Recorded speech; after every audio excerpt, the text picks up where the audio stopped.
तो वो उपलब्धि, योगदान कुछ पता चल सकता है कि कहाँ उन्होंने बच्चों को सहयोग किया? और बच्चे अब तो बहुत बड़े बड़े हो गए होंगे।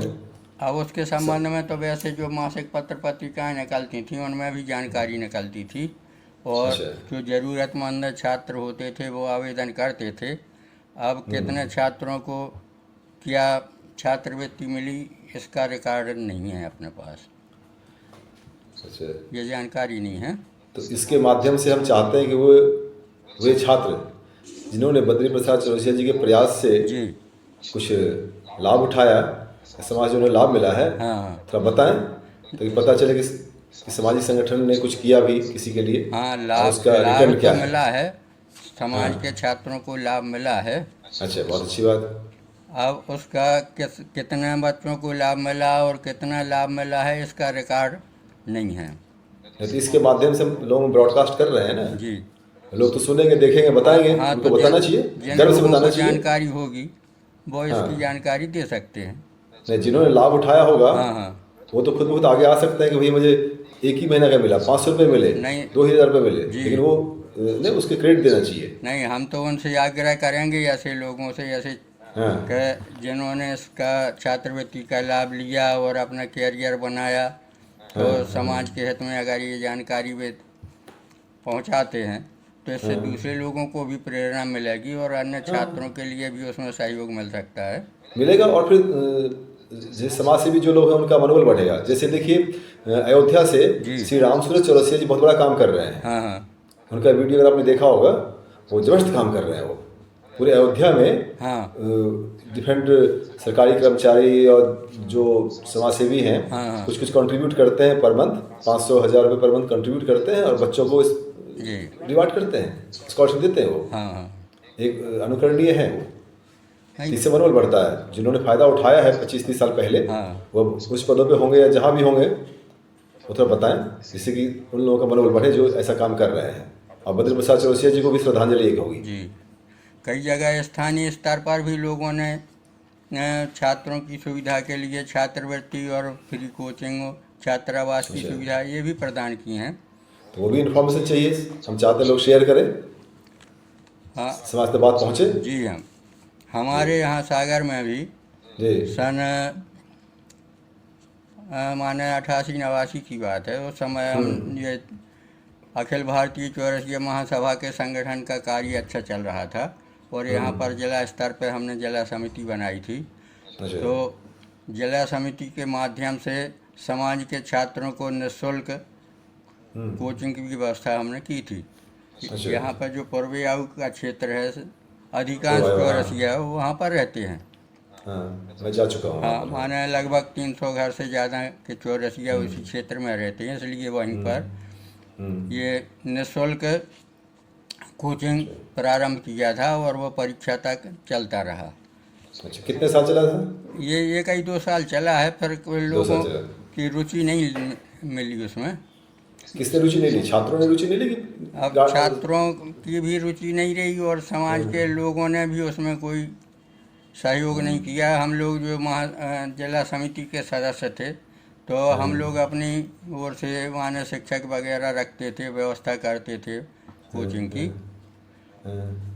बाकी जो ये चीज़ ये फ्री होती है, ये हमने नहीं यहाँ ये पे ये देखा है हाँ कि निःशुल्क फ्री अगर कोई चीज़ मिलती है तो लोग उसका महत्व नहीं समझते। नहीं, सुनिए, ऐसा है, अभी मुझे पिछले एक सप्ताह का अनुभव रहा है। जी एक बच्चे ने मुझे बस्ती से फ़ोन किया, कहीं से मैसेज से, कि मुझे हेल्प की आवश्यकता है। जी। तो मैं बोला बेटा क्या करते हो? तो बात उससे हाँ पहुँचेगी भी। तो बोला कि मेरे पिताजी दिल्ली में टेलरिंग का काम करते हैं, मुझे कैंसर हो गया था, हाँ। बोन मैरो ट्रांसप्लांट करवाता हूँ मैं लखनऊ से। जी मुझे 18-20 साल मेरी उम्र है, किसी प्रकार से मुझे कोई जॉब मिल जाए, कुछ नौकरी मिल जाए तो मैं कुछ कर पाऊँ, चाहे वर्क फ्रॉम होम से कर पाऊँ। जी। मैंने एजुकेशन वगैरह पूछा। मैंने बोला बेटा ऐसा करते हैं, तुम समाज के हो तो हम लोग ऐसा पॉडकास्ट करते हैं, हम सारी समस्या को डिस्कशन करते हैं, समाज से बात फैलाते हैं हाँ कि तुम्हें हेल्प चाहिए, अकेले मैं क्या कर पाऊँगा। नहीं, समाज में बात जाएगी, समाज को हेल्प करेंगे। जी। वो बोलता है कि आप आश्चर्य करेंगे, वो बोलता है साहब ये सेंटीमीटर मत लीजिए, समाज मेरी प्रतिष्ठा खत्म हो जाएगी, बेइज्जती हमारी होगी अच्छा। ना। तो मैं उसको कई बार फ़ोन करता बोले बोले बेटा अभी तुम्हारी जान खतरे में है, सहयोग करेंगे तो इसमें इसमें अपने से नहीं मांगो तो किससे मांगोगे आप? हाँ भाई समाज के लोग अपने ही लोग हैं ना, अपने लोग के बीच बात चाहिए, है ना, इसमें तो शर्म की क्या बात है? और एक मंत्री बनता है, प्रधानमंत्री बनता है, जो भी देखो हाथ जोड़ करके भारत और उसके नागरिकों से एक वोट मांगता है, उसको शर्म नहीं आती? तुम्हें अपने समाज के, अपने परिवार के लोगों से कुछ कहने में क्या दिक्कत है? आओ बैठो, शाम को उससे वायदा किया, उसके बाद से मैं कम से 20 बार उसको फ़ोन कर चुका हूँ, हाँ फ़ोन अटेंड नहीं तो नहीं किया। नहीं, मैंने जहाँ सोचा उसको आवश्यकता है वहाँ प्रतिष्ठा का सवाल नहीं बनाना चाहिए। नहीं बनाना चाहिए। फिर एक एग्जाम्पल मिला, 5-6 दिन पहले की बात है, एक बच्ची ने मुझे ऐसे बातचीत में फ़ोन हुआ, उसका भाई ना आंखों से विकलांग है, आंख नहीं है, आई प्रॉब्लम है, हाँ उस लड़की की भी प्रॉब्लम है, सी इज विडो। तो मैंने बोला वही सेम रिक्वेस्ट था कि हेल्प कीजिए ऐसा वैसा। हमने बोला ठीक बेटा तुम डिटेल अपना भेजो, मैं तो पॉडकास्ट करता हूँ। तो बोला तो भाई तुम्हारा सिंगर है, उसके बाद पब्लिसिटी करता हूँ, तो जो म्यूजिक कैसेट्स वगैरह जो होंगे इससे पब्लिसिटी मिलेगी। मैंने कम से कम 10 बार उसको फ़ोन किया, अरे लोग जान जाएंगे, मेरे साथ ये प्रॉब्लम है, लोग क्या कहेंगे। मैंने समझाया कि बेटा देखो समाज के बीच जो है ना शर्म नहीं करनी चाहिए, है ना, जान है तुम्हारा, अब मैं तुम्हारे बिहार पे मैं समाज से मांग रहा हूँ, तुम कहाँ कुछ कर रही हो, नहीं, तुम कहाँ कुछ आवश्यकता है तो इसलिए सहायता लेने में कोई बुराई नहीं है। सर मैंने उसको कहा कि मैं मांग रहा हूँ, तुम कहाँ मांग रही हो, मैं मांग रहा हूँ। हम लोग नहीं भी नहीं नहीं, देखते उसके हैं बाद से उससे कई सर जगह उसके बाद से जैसे मेरा हाँ ऐसे ज़रूरतमंद लोग होते हैं बीमारी के कारण, एक्सीडेंट के कारण, या जिनके माता पिता कोरोना में शांत हो गए, तो हाँ ऐसे ज़रूरतमंद छात्र हैं और वो अपील करते हैं या उनकी जानकारी मिलती है। सुनिए तो पहली बात कंप्लीट तो कर लीजिए। जी लोग अन्य समाज के लोग, अन्य लोग जो हैं ज़रूरत में ऐसी अपेक्षा करते हैं और लोग उनको हेल्प भी करते हैं। हाँ करते। अपने समाज का मैंने 2 उदाहरण आपको दिया, हाँ और वो बच्ची अब फ़ोन भी अटेंड नहीं करती है। अब बताइए, मैंने कहा मैं तुम्हारे बदले मांगूंगा, तुम्हें थोड़ी कुछ करना है। हाँ हाँ फ़ोन भी अटेंड नहीं करता तो आप समाज से सहयोग की उम्मीद भी करते हैं, फिर बाद में समाज को बदनाम भी करते हैं। हाँ, उसने मुझे कहा कि समाज के लोगों को बताया गया कि हेल्प करें, सबसे लोग कहते हैं करते कुछ नहीं है। बोले बेटा कोई बात नहीं, चलो मैं हूँ, मैं कुछ कर सकता, जो मैं कर पाऊंगा करूँगा, हाँ मुझे करने दो। उसके बाद उसने फ़ोन अटेंड करना बंद कर दिया। तो अभी जो आप कह रहे थे कि सागर में आपने 2 वर्ष तक निःशुल्क कोचिंग की व्यवस्था की थी, उसका लोगों ने लाभ नहीं उठाया, इसका विश्लेषण उस समय के छात्र से पूछना चाहिए कि बेटा ऐसा क्या हुआ था जो तुमने इसकी सुविधा नहीं ली, इसमें सर की कौन सी बात है? ठीक से आगे बताइए। अब वो तो पुराने छात्र निकल गए हैं, नए छात्रों के लिए था तो उन्होंने कोई रुचि नहीं दिखाई है, हम्म। तो उसके बाद वो कोचिंग बंद हो गई। बंद हो गए। हाँ करना चाहते हैं तो लोग लाभ नहीं उठाते हैं, और नहीं होता तो बोलते हैं कोई लाभ मिलता नहीं है। ये भी विडम्बना है। कुछ अच्छा उस ये जी स्मारिकाओं के बारे में बात हो जी रही थी। कर रहे थे जी हाँ। तो एक स्मारिका दिल्ली से निकलती थी चौरसिया युवा संगठन की।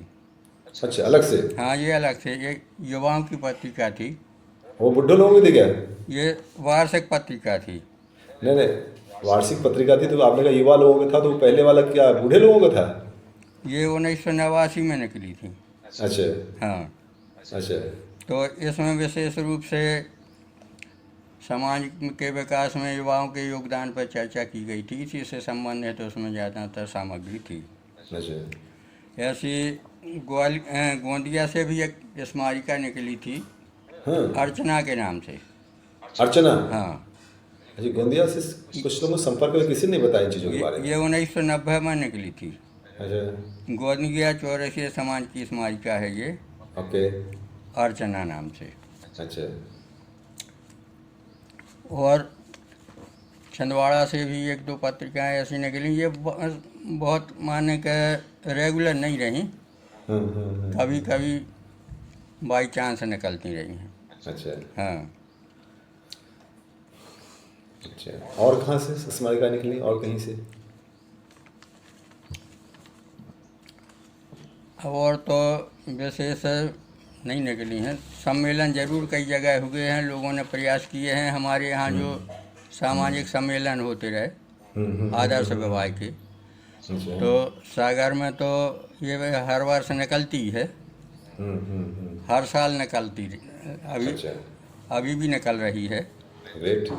ये मई में जब सम्मेलन होगा तो उस समय ये पत्रिका का निकल गई। विमोचन होगा। अच्छा, तो इसकी सब कॉपीज आपके पास होंगे? हाँ, कापियाँ पुरानी कापियाँ हैं हमारे पास। अच्छा, रखिएगा। हाँ, और हमारे आसपास में यहाँ जैसे इंदौर है, हम्म। तो इंदौर में भी जब भी सम्मेलन होता है वहाँ की पत्रिका निकलती है चैन दर्पण के नाम से। चैन दर्पण। चैन अच्छा। दर्पण स्टैंडर्ड की पत्रिका है, अच्छी पत्रिका है। हम्म। तो उसमें भी ऑल इंडिया के बायोडेटा प्रकाशित होते हैं। अच्छा। सागर की पत्रिका में भी ऑल इंडिया के होते हैं। हम्म। और अभी भोपाल से भी पत्रिका प्रकाशित हो रही है अच्छा। जीवन साथी के नाम से। हम्म।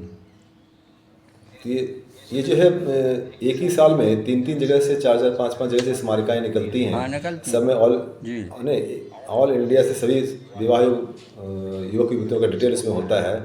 क्या ये ओवरलैपिंग नहीं होता है? एक साथ निकाला जाए, एक जगह निकाला जाए? नहीं, ये बात तो सही है आप जो कह रहे हैं। वह वेस्टेज, वह प्रयास जो है, वेस्टेज एफर्ट हो रहा है, रिसोर्सेज जो है। हमने तो इसके लिए नागबेल में लिखा था हाँ। कि जो आसपास के क्षेत्र में एक ही तारीख में या नज़दीक की तारीखों में कई जगह आदर्श विवाह सम्मेलन होते हैं, हाँ। तो उनसे अपव्यय ज़्यादा होता है, उसका लाभ समाज को नहीं मिलता। अब जैसे सागर में सम्मेलन हुआ, सागर से 40 किलोमीटर दूर गढ़ाकोटा है, वहाँ सम्मेलन हुआ। कौन सी जगह? गढ़ाकोटा सागर अच्छा, जिले, वहाँ भी होता है। सागर अच्छा। जिले की तहसील है। हाँ। ऐसा ही 70-75 किलोमीटर दूर बीना है, वहाँ सम्मेलन हुआ। अच्छा, बीना। हाँ। तो ऐसे कई जगह ये सम्मेलन हुए। हमने एक रिकॉर्ड बनाया था। नहीं, मैं जो था भीलवाड़ा भी गया था। जी, राजस्थान में भी कई जगह है। भीलवाड़ा है आपका। राजस्थान में 12 से शुरू हो गया था। हाँ, बाड़ा, 12 भीलवाड़ा, कोटा। कोटा के पास 12 हैं जहाँ चौरसिया 12, समाज हाँ। अच्छी है। और सबसे पहले आदर्श विवाह सम्मेलन वहीं से प्रारंभ हुआ है, बाड़ा से। 12 से। अच्छा। 12 के बाद फिर यहाँ मध्य प्रदेश में विदिशा में सम्मेलन हुआ। मध्य प्रदेश, विदिशा। अच्छा। हाँ, विदिशा में एक ही 2 बार हुआ है। हम्म। तो ऐसे कई जगह सम्मेलन हुए। गुना में भी हुआ। नहीं, आपके बिलौवा काफ़ी फेमस है जी, ग्वालियर। बिलौवा ग्वालियर में। हाँ, बिलौवा ग्वालियर के पास है। तो वहाँ काफ़ी। हाँ, वहाँ का भी समाज है। तो वहाँ भी लंबे समय से सम्मेलन होता है, लेकिन वो ज़्यादातर स्थानीय अच्छा। लोग ज़्यादा सम्मिलित होते हैं उसमें। अच्छा। आसपास काफ़ी बड़ा क्षेत्र है वहाँ पर, जहाँ चौरसिया रहते हैं, पानी की खेती होती है। अब तो हमारे प्रयागराज में भी हो रहा है, हर वर्ष हो रहा है। हाँ, अभी भी होता है। प्रयागराज में है, कानपुर में भी हुआ है। हाँ, कानपुर में हुआ है अभी। हाँ, बहुत अच्छा हुआ है, बहुत अच्छा कार्यक्रम हुआ है। कानपुर में भी ये तो हर वर्ष हो रहा है हाँ, बहुत अच्छा हो रहा है। और सुना अच्छा मैंने। हो रहा है। हाँ हाँ। हमारा कहना सिर्फ ये था जी। कि बड़ी बड़ी जगह बड़े बड़े आयोजन होते हैं और कि लाखों रुपया करोड़ों रुपया भी खर्च हो जाता है और 2-4 विवाह होते हैं। हम्म। हमने एक रिकॉर्ड बनाया था कि कई जगह सम्मेलन हुए, कहीं 4 विवाह हुए, कहीं 6 विवाह हुए। जबकि हमारे यहाँ सागर में पहले ऐसे सम्मेलन होते रहे कि 60, 70, 75 विवाह तक होते रहे। तो मतलब ये है कि जब समाज का इतना पैसा खर्च हो रहा है तो उसका लाभ समाज को मिलना चाहिए। तो जितने ज़्यादा विवाह होंगे उतना ज़्यादा लोगों को लाभ मिलेगा उसका। अब 2-4 विवाह हुए तो खर्च व्यवस्था तो पूरी उतना ही करना पड़ेगी। अब ऐसा है ना कि सबकी आर्थिक स्थिति बहुत सुधर गई है। अब वो सामूहिक विवाह नहीं करना चाहते हैं। ऐसा होता होगा। नहीं, ऐसा भी नहीं है। हमारा सोच ये है कि ये आयोजकों को सोचना चाहिए कि जो व्यय कर रहे हैं, भले वो व्यक्तिगत हो या समाज का हो, है तो समाज का ही खर्च और समाज के ऊपर व्यय हो रहा है, लेकिन उसका अधिकतम लाभ तब मिलेगा जब ज़्यादा से ज़्यादा लोग उसका फ़ायदा उठाएं।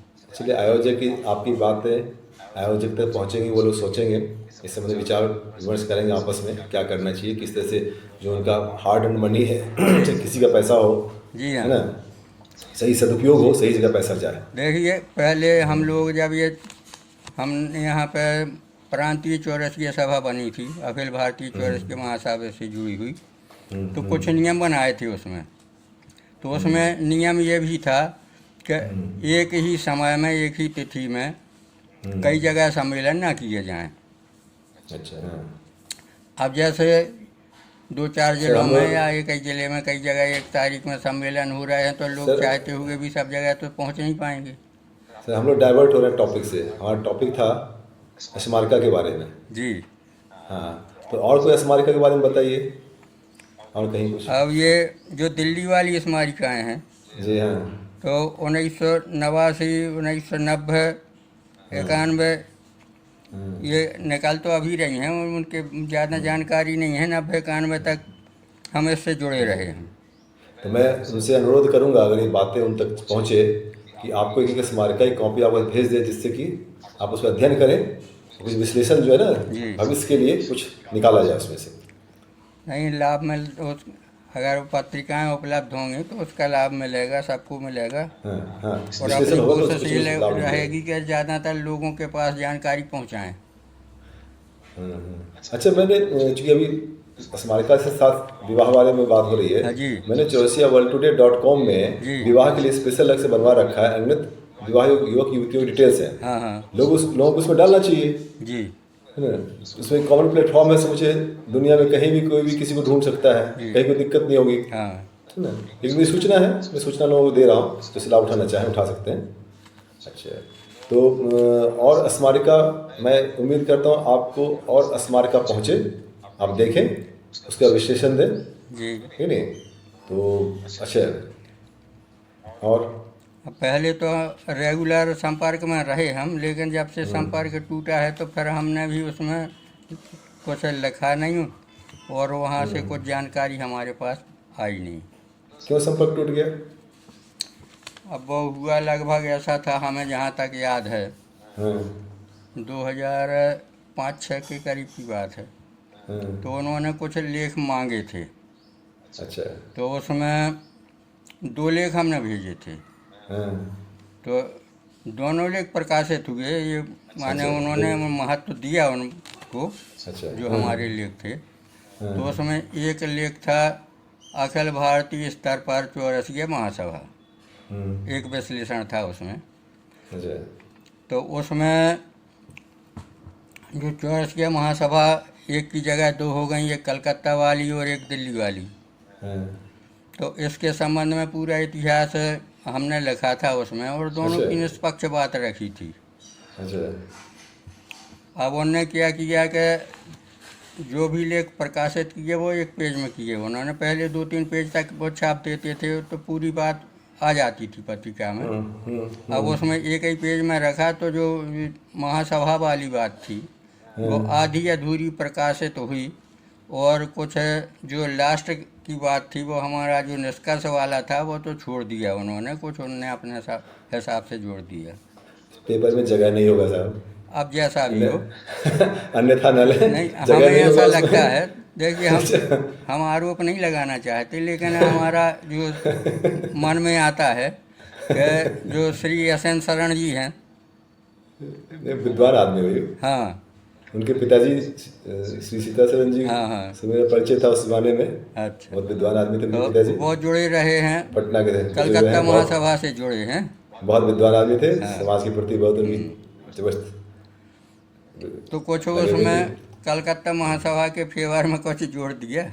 अच्छा, ठीक है, वो होता है सब जगह। हाँ, तो उसके बाद फिर हमने भेजना बंद कर दिया। भाई प्रजातांत्रिक व्यवस्था है, दो बने, 3 बजे 10 बने, जी। कोई किसी को रोक नहीं सकता है कि नहीं। भारतवर्ष नहीं कि एक ही भारतवर्ष रहेगा, है कि नहीं। संस्थाएं हैं, है ना, समूह व्यक्तियों के समूह से समाज बनता है। हाँ 10 आदमी जो चाहेगा और जो भी करता है समाज के अच्छे के लिए करता है, उसका अपना कुछ विजन होता है, हाँ। कुछ महत्वाकांक्षाएं होती है, कर लेता है। तो एक तरह से अच्छा भी है, बुरा भी है।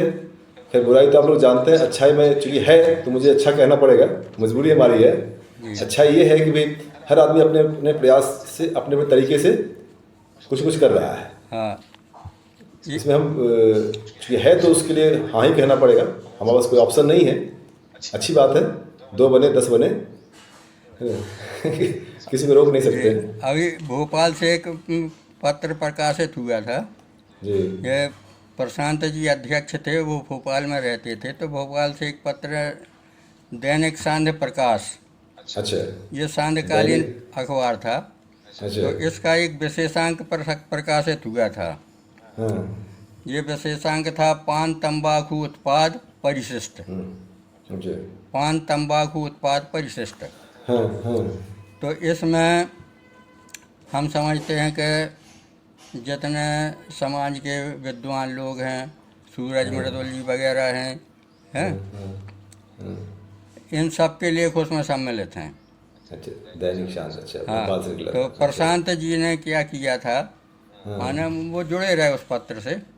हाँ बहुत टैलेंटेड थे वो। उनकी हाँ, बात है, तो वो समय अखिल भारतीय राष्ट्रीय अध्यक्ष थे प्रशांत जी। हाँ हाँ तो उनका एक विशेष लेख था, माने ये पूरा अखिल भारतीय चौरसिया महासभा की गतिविधियों से संबंधित था। अच्छा तो काफ़ी बड़ा लेख था उनका। और विश्लेषण होगा। हाँ, और उसके बाद उसमें जैसे राजेंद्र बनारसी भोपाल वाले हैं, हम्म उनका भी